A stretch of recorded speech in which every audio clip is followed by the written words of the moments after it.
Welcome back, Teens Run. It's Coach Kayla again for Lunch Club.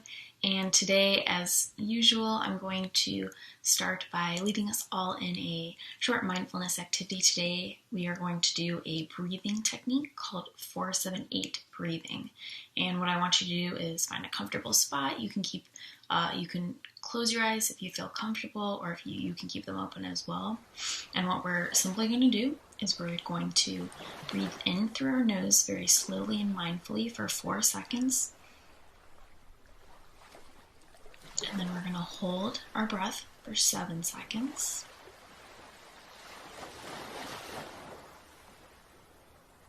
And then we're going to exhale slowly for 8 seconds through our mouth.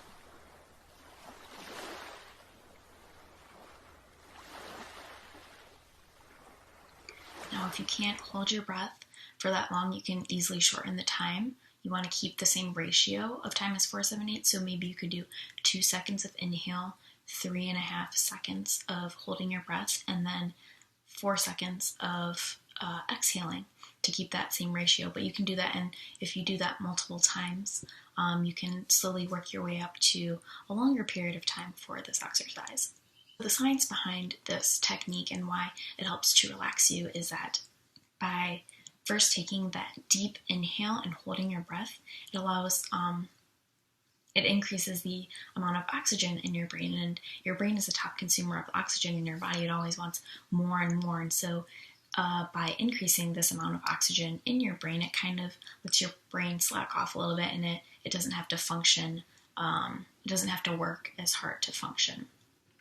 By having a long exhale period that activates your autonomic nervous system, which is part of your nervous system that helps to relax you and calm you down. It's often called the rest and digest portion of the nervous system because it does exactly that. It allows you to rest and digest and calm your body down. So now, to transition into the rest of our Lunch Club lesson for today, I want to ask you all a really quick question, and that is, if there was one activity that you had to do for the next 26 years of your life, what would you want to do? Now, I want you to think about that for just a moment. I'll give you just a moment to think about it. What would you want to do? You can only choose one activity. You want to choose wisely, probably something that's not super boring. All right, now the reason, once you have that idea in your brain, the reason I ask you this question is because the topic for the rest of our Lunch Club is actually a very real activity that everyone does for, on average, about 26 years of our life. And you might have guessed it, but that is sleeping. We spend about 30% of our lives asleep, and sleeping is something that even researchers and scientists who study this topic don't know a lot about.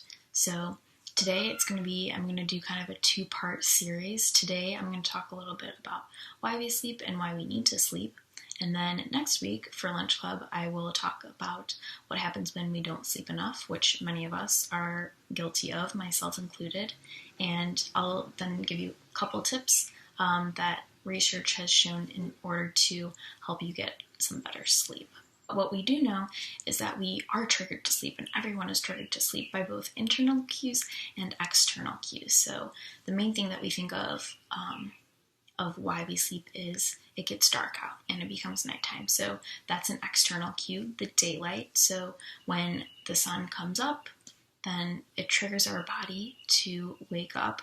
And then when the sun goes down, our body is triggered to go to bed. And that is because when the sun comes up, we release less of a hormone called melatonin in our body. So melatonin is this hormone.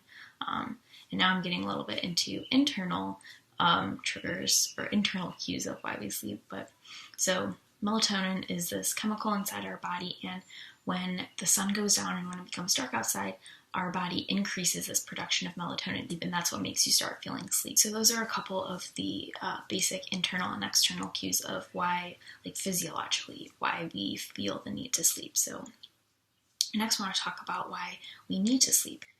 What's kind of contrary to what we might think is that wakefulness, or the state of simply being awake, it causes it sounds intense, but it causes brain damage. So when we're awake, we are accumulating this protein called beta amyloid in our brain, which has been shown to be associated with brain disorders like Alzheimer's disease. And so we're accumulating all of this protein while we're awake. But when we go to sleep, our brain activates this clearing system where it can clean out and wash away all of this toxic protein.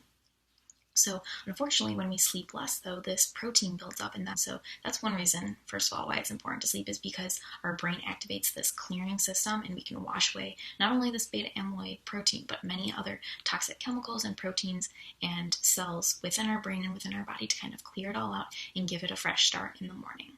But something that's probably most relevant to you all is that sleep allows you to consolidate information and memories. So when we don't get enough sleep, this prevents us from storing those memories. So all that incoming information, let's say you're studying for a history exam and you need to memorize all of these dates, and you think that staying up as late as possible to cram all of these dates into your brain is going to help you remember them the next morning for the test. And that's not the case. So if we don't get enough sleep, our brain kind of shuts off. It's not a critical need for us to remember these dates. And so our brain kind of shuts off that memory system, so we can't consolidate all those new dates and all the information that we're learning into our brain, even though we're cramming it in. So it's a little bit contrary to what a lot of people do, because many people stay up very, very late in order, especially students, like I said, myself included, I've been there, we've all been there before, stay up really, really late to study for an important exam the next morning, which is really counterproductive, because after a certain point, we're not going to really be able to retain all that information that we're cramming for because we haven't gotten enough sleep.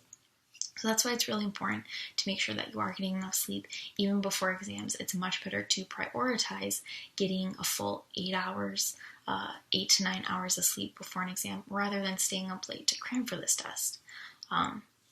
Best case scenario is that you don't have to cram for the test because you've studied weeks or days beforehand, but when it comes down to it, it's better and more productive and efficient to get that full night of sleep before the exam and wake up feeling refreshed the next day.